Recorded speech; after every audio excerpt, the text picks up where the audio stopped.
배울 말씀은 창세기 9장 1절부터 17절까지 창세기 9장 1절부터 17절까지 하나님의 무지개 언약이란 제목입니다. 하나님께서는 홍수로 이렇게 세상을 멸하시고 이 땅에서 수음으로 공기로 호흡하는 모든 생물들을 다 멸하셨죠. 그렇게 홍수 심판을 할 수밖에 없었던 것은 인간들이 너무나 악하고 하나님의 그 언약을 이어가라고 한 셋의 후손조차도 하나님께 들어오지 않고 세상을 따라가고 세상의 쾌락을 따라가고 세상의 가치만 따라가고 하나님하고 멀어져 가고 인간 스스로 의롭게 돼서 하나님 앞으로 나오는 존재가 없더라는 거예요. 그래서 이대로 내버려 두면은 결국은 악하고 악할 수밖에 없기 때문에 너희들의 악함으로 인해 가지고 그때마다 심판하게 되면은 더 이상 이 생물이 존재할 수가 없게 된다는 겁니다.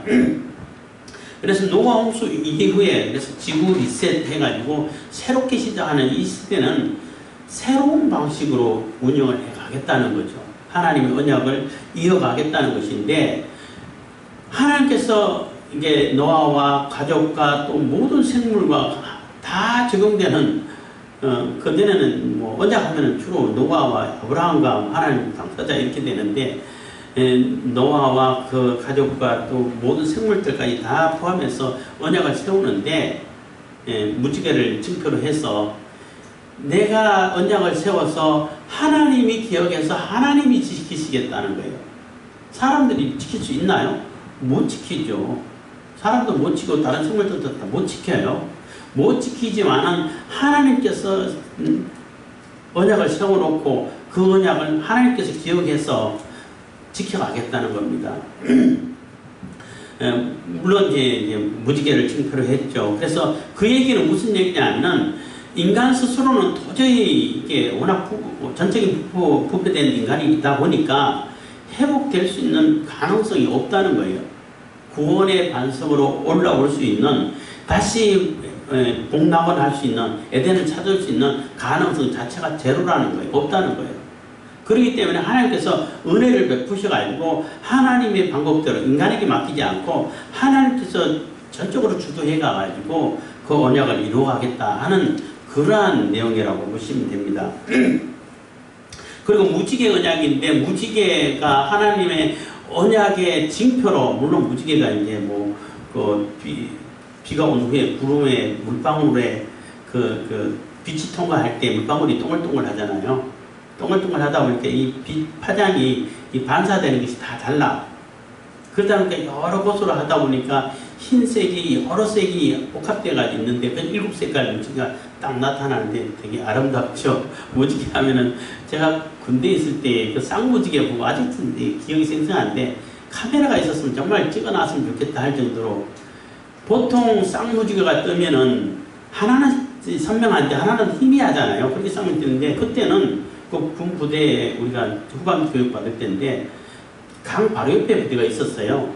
교육장이 있었는데 두 개 다 너무나 선명하게 떴어요. 와, 좀 이쁘다.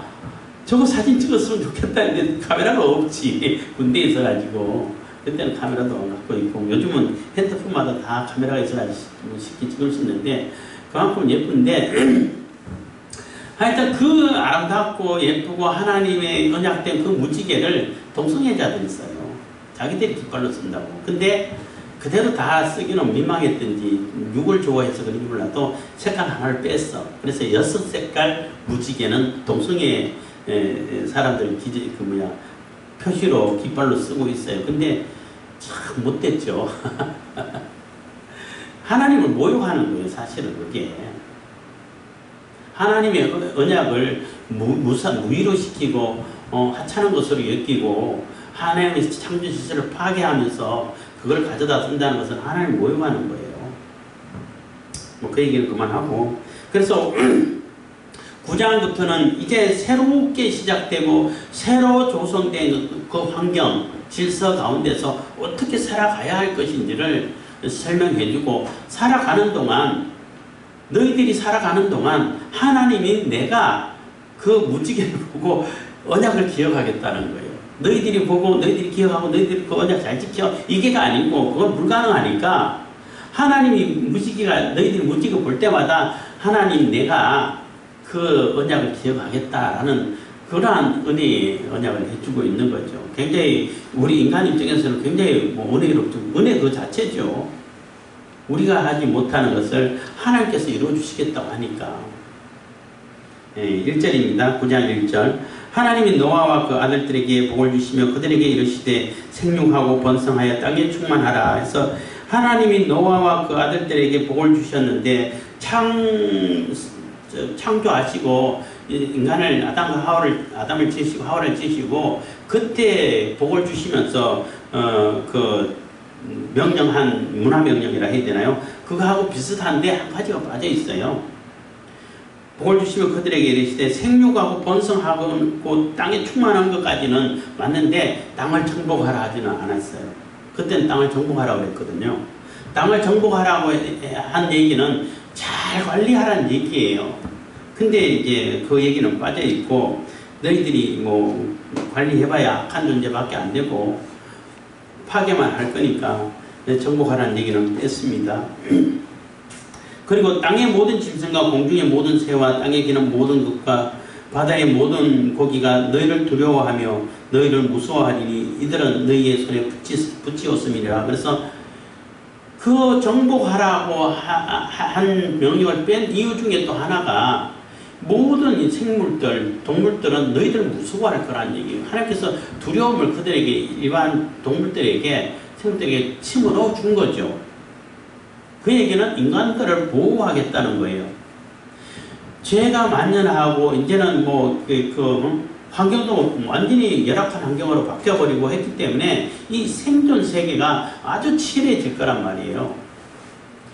그 에덴 동산에 있을 때 그리고 노홍수 이전도 어느 정도 포함될 수 있다고 볼 수 있는데 그때는 특히 관계 중심으로 이렇게 통치를 하고 관리를 하고 정복해 가다 보니까 동물들도 사람의 말 잘 들었겠죠. 잘 들었겠죠. 근데 지금은 동물들도 배고프면은 사람이 뭐고 다 잡아먹고 이게 힘이 지배하는 세계로 바뀌었기 때문에 그런 질서로 바뀌었기 때문에 굉장히 불행하고 또 참 비참한 그런 모습을 보이죠. 인간 세계에서도 마찬가지고 동물 세계도 이게 약육 강식이 이게 적용되는 그러한 환경으로 바뀌었다는 거예요. 그렇기 때문에 하나님께서 이 동물들에게 사람을 향해서 두려움을 심어 놓지 않으면은 사람이 어떻게 동물을 당할 수 있어요? 어떤 분이 이제 유튜브를 보다 들었는데 자기는 창조론도 안 믿지만은 진화론도 안 맞다는 거예요. 왜 안 맞나 하면은 인간이 진화돼 가지고 이 상태로 왔다 그러면은 사실 인간이 머리 하나 쓸 줄 아는 것밖에 없지요. 손톱이 있습니까? 이빨이 튼튼합니까? 힘이 셉니까? 그런 상태에서 진화돼 왔다 하면은 이미 멸종되고 없을 거라는 얘기예요. 이 정글 세계에서 야구 강식 세대에서 살아남을 수가 없다는 거죠. 어떻게 살아남아요? 더 약해지고, 더 강해지고, 힘도 세지고, 더 무기도 발달하고, 이렇게 해야 되는데, 그렇게 해야 살아남을 수 있는데, 안 그렇다는 거지. 그리고 어떻게 최종 단계에 와 있는 인간이 더 약하냐는 거예요. 그래서 이 진화론 안 맞다. 진화론도 안 맞다. 이렇게 얘기하는 걸 들었는데, 그 진화론은 정말로 이게 누가 생각해도 앞뒤도 안 맞고, 과학적이지도 않고 근거도 하나도 없고 그냥 혼자 생각에 그럴 거다 생각하는데 진화론의 근거는 거의 없어요. 단지 이제 내가 열심히 단련시키면은 발달해가 발전해가는 그 정도의 근거밖에 없어요. 종을 뛰어넘는다든지 이런 거 하나도 없어. 그리고 자꾸 이제 지구의 나이를 얘기하고 할 때 자꾸 진화론을 정설로 여기고 그거를 자꾸 실드 쳐준다고 그러잖아요. 그거를 자꾸 변호해주고 그게 끼워 맞추려고 설명하기 애를 쓰는데 왜 그래야 되냐는 거지. 그럴 필요가 없다는 거예요. 그냥 창조하셨고, 창조하셨을 때 하나님께서 창조하셨는데 뭐 45년까지 뭐가 필요해요? 아니 뭐 6일이 아니라 6초 만에도 할 수 있지요. 그리고 뭐 전에 뭐 창세기 강의할 때도 했습니다만은 첫째 뭐 셋째 날까지는 적용이 안 돼 시대로 하다가 그 다음부터 적용됐는데 그럴 필요도 없어요. 처음부터 지구가 자전하면 지구 한 바퀴 도는데 하루가 되죠. 단지 공전의 셋째 날부터 공전이 시작됐다고 볼 수 있는 거죠. 그래서 그건 말도 안 되고, 그리고 뭐 공룡 시대가 뭐 무슨 신생대 고생대 해가지고 몇백만 년 전에 있고 그 다음에 나중에 인간이 생기고 그런 건 말 하나도 안 맞고 지리학적으로도 하나도 안 맞아요. 그리고 제가 지난번에 말씀드렸던 것처럼 화석이 발견됐는데 공룡 화석하고 인간 발자국 화석하고 똑같이 나란히 똑같이 찍힌 것이 발견됐어. 그건 어떻게 설명을 해? 심지어는 사람 발자국이 먼저 찍혔고 나중에 공룡이 밟아가지고 진흙이다. 그때는 진흙이었기 때문에 이게 사람 발자국이 밀려가 찌그러졌어. 사람이 먼저 밟았다는 얘기잖아요. 그건 어떻게 설명해요? 그러니까 공룡도 사람 동시대에 살았다는 겁니다. 그렇지만 그러한 게 무시무시한 짐승들이 야구 강성이 적용되는 그러한 환경으로 바뀌었고 질서로 바뀌었는데 그 두려움을 하나님께서 두려움을 사람에 대한 두려움을 동물들에게 안 심어주면은 사람이 살아남을 수 있겠냐는 거죠. 뭐 아무것도 없는데 머리 쓰는 것밖에 없는데 도구를 좀 써가지고 일부 사람들은 살아남을 수 있을지는 모르겠지만은 그래서 두려움을 줘가지고 너희들 다 두려워하고 피하고 해서 이렇게 됐다는, 그래서 너희들 손에 붙였다는 얘기는 인간 손에 이 동물들이 좌우된다는 거예요. 심지어 인간 때문에 멸종되는 동물들도 식물들도 많죠. 너희들 손에 다 맡겼다는 겁니다. 그리고 3절이다. 무릇 산동물은 너희의 식물이 될지라 채소같이 내가 이것을 다 너희에게 주노라. 그래서 이제는 동물까지 식용할 수 있도록 허락을 해주신 거예요. 그전에는 식물만 채소만 이렇게 먹을 수 있게 했는데 노홍수 이후부터 이제 동물을 섭취할 수 있는 그러한 허락을 해주신 거예요. 그 창조과학에서 설명할 때에 왜 그랬냐라고 할 때 이 물층이 거쳐버렸기 때문에 이제는 온도 차이가 심해졌다는 얘기예요.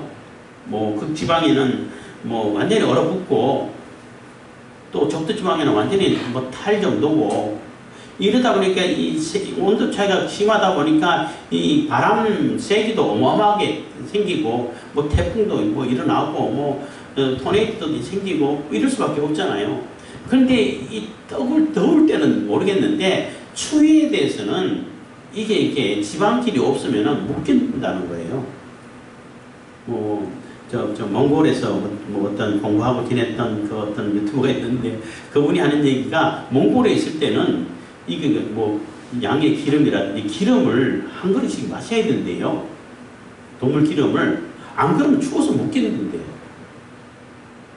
근데 한국에서 그거 못하면 안 된다. 근데 그 추운 지방에서는 그렇게 안 하면 못 견딘다는 거예요. 그래서 이 사람들이 이 환경에 적응할 수 있도록 동물 식용을 허락한 것 같다. 이렇게 설명하는 것을 들었습니다. 그렇지만 동물을 식용하는 데 있어가지고 무작위로 잡아가지고 잔인하게 이렇게 하지 말라는 거예요. 최소한 선은 지켜주고 생명되는 피채 먹지 말지니라 한 얘기는 반드시 피를 다 요즘 뭐 할랄 뭐 음식 해가지고 뭐 이슬람이나 유대도 마찬가지입니다. 유대 음식을 할 때는 피를 완전히 자기 방식대로 다 빼고 제가 한 상태에서 요리가 되고 뭐 고기를 섭취할 수 있는데 그래서 그 시험을 받아야 거기서 뭐 음식을 만들 수 있고 하게 되는데 그것처럼 뭐 반드시 다 제거하고 먹어라 이 얘기가 아니고 물론 뭐 그렇게 할 수도 있는데 생명을 존중해 주라는 얘기예요. 동물이라 할지라도 내가 필요해서 섭취할 수 있는 건 섭취하는데 섭취함에 있어서도 존중을 하면서 이렇게 어느 선까지만 지켜가면서 하라는 얘기예요. 근데 사람들은 그렇지 않잖아요. 욕심이 있으면은 동물 사자는 배가 부르면은 옆에 그 사슴 새끼가 지나가도 안 걷는데 배가 부를 때는 배고플 때는 잡아먹겠죠. 그러니까 자기 먹을 것만 잡아서 섭취하는데 사람은 안 그러잖아요. 뭐 요만한 것이 돈 된다 그러면 그것 때문에 다 잡아 죽여요. 뭐 이게 코끼리 상아가 필요하다 그러면 코끼리를 다 죽여. 코뿔소 뿔이 필요하다 다 죽여. 그렇게 하지 말라는 겁니다. 너무 잔인하게 그 생명 자체를 다 몰살시켜버리는 그러한 짓은 하지 말라는 거예요. 딱 선을 지켜가지고 시공될 만큼만 이렇게 섭취하고 가지라는 겁니다. 5절 내가 반드시 너희 피 곧 너희 생명의 피를 찾으리니 짐승이면 그 짐승에게서 사람이나 사람의 형제면 그에게서 그 생명을 찾으리라. 그래서 이제는 피값을 하나님께서 찾으시겠다는 거죠. 6절 무릇 사람의 피를 흘리면 사람이 그 피를 흘릴 것이니 이는 하나님이 자기 형상대로 사람을 지었음이니라 해서 사람이 피를 흘렸다면 그 피값을 반드시 찾아가지고 그도 피를 흘리게 만들겠다는 거예요. 사형을 집행하거든 이렇게 허락을 한 거예요. 이제 국가 권력을 허락했다고도 볼 수 있는 거예요. 노홍수 이전에는 하나님께서 직접 허락하지는 않았죠. 가인에게 아벨 죽여도 된다 이런 뭐 얘기 안 했잖아요. 근데 지인이 욕심대로 죽인 것이고 라멕은 가인의 후손 라멕은 뭐 오히려 그 자랑하고 자기가 마음대로 심판하고 하나님 대신에 그거는 다 불법이죠. 하나님께서 허락하지 않은데 지 마음대로 한 거고 이제부터는 사람을 죽인 자에 대해서는 그 사람도 이게 사형에 처할 수 있도록 허락을 해주고 국가 권력이 형성됐다라고 이렇게 표현도 하더라고요. 그래서 이제 새로운 질서, 완전한 새로운 질서가 이제 적용되고 시작됐다고 볼 수 있는 겁니다. 그래서 하나님이 형상대로 지원받았기 때문에 그 형상의 가치가 너무나 높기 때문에 그 형상의 가치를 함부로 이렇게 뚫어서 죽게 만들었으면은 그도 그 핏값을 받게 만들어라는 겁니다. 7절 너희는 생육하고 번성하며 땅에 편만하여 그 중에서 번성하라 하셨더라. 그래서 생육하고 번성하고 땅에 편만해서 충분히 이 땅을 잘 경영해 가라는 거예요. 번성하라는 거예요. 그래서 우리 지구가 사실은 또 학자들 저도 들은 얘기입니다만은 200억까지 수용할 수 있다는 거예요. 우리 지금 현재 사는 지구가. 근데 70억이잖아 지금. 그런데 이제 어떤 세력은 뭐 70억도 다 너무 많다. 10억으로 줄여야 된다 하고 막 사람 죽이려고 세금 퍼뜨리고 이런 계략을 품고 또 실행을 하고 있는 것 같은데 그거 다 하나님의 명령을 거역하고 하나님 질서를 파괴시키는 거란 거죠. 먹을 식량도 사실은 우리가 먹을 만큼만 먹고 나머지는 잘 나누어서 먹게 하면은 굶어 죽는 사람 없어요. 이 식량값을 조절하기 위해 가지고 바다에 수많은 식량을 다 바다에 쳐놓으면서 식량값 조절한다고. 그거 쳐놓는 거 저 아프리카나 굶은 사람들에게 갖다 주면은 되죠. 근데 이제 돈 욕심이 많고 권력 욕심이 있다 보니까 북한 같은 경우는 그 권력 욕심 때문에 인민들이 얼마나 많이 죽어요. 다 굶어 죽잖아. 다 굶어 죽어도 아무 상관없어. 소모품. 그러면서 무슨 인권 찾고, 참, 그렇습니다. 그래서 이 땅에 생육하고 번성하고 땅에 편만하게 살고 하는 것은 하나님께서 허락하신 복인 거예요. 그래서 우리가 자녀를 많이 낳는 것도 하나님 복이고, 그래서 늘 번성해 갈 수 있도록 풍성하게 갈 수 있도록 해 가야 되는데, 이 세상 정치 환경이라든지 그런 어떤 지역 환경이라든지 이런 것으로 인해 가지고 많은 제약이 있고 스스로 이렇게 재앙을 불러오는 그러한 모습으로 사람들은 점점점 발전해 가고 있다고 볼 수 있는 겁니다. 8절입니다. 하나님이 노아와 그와 함께한 아들들에게 일러 가라사대 내가 내 언약을 너희와 너희 후손과 너희와 함께한 모든 생물 곧 너희와 함께한 새와 육축과 땅의 모든 생물에게 세우리니 방주에서 나온 모든 것 곧 땅의 모든 짐승에게니라. 그래서 하나님께서 언약을 세우는데 노아와 그 후손 그 사람과 하나님과만 적용되는 언약이 아니라 모든 생물까지 다 포함시켜서 언약을 세우신다는 거예요. 너희와 함께한 모든 생물 곧 너희와 함께한 새와 육축과 땅의 모든 생물에게 언약을 세우신다는 겁니다. 그 이 언약을 그 생물들이 다 지킬 수 있습니까? 노아와 노아 후손들이 지킬 수 있냐고요? 못 지키죠. 지킬 수가 없잖아요. 하나님께서 하시겠다는 거죠.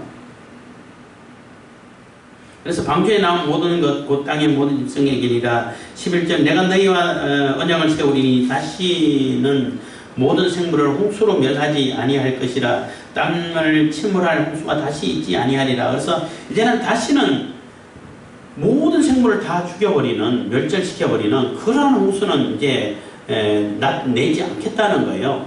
홍수로 심판하지 않겠다는 겁니다. 그렇게 얘기하면은 어차피 물증이 다 겹쳐가지고 더 이상 심판할 물이 없어서 그런 게 아니냐 했는데 그렇지는 않아요. 물로 심판 또 할 수 있어요. 예를 들어가지고 땅을 막 지진 나가지고 다 흩어가지고 물속에, 바닷속에 다 집어넣어 버리면은 다 잠겨버려요.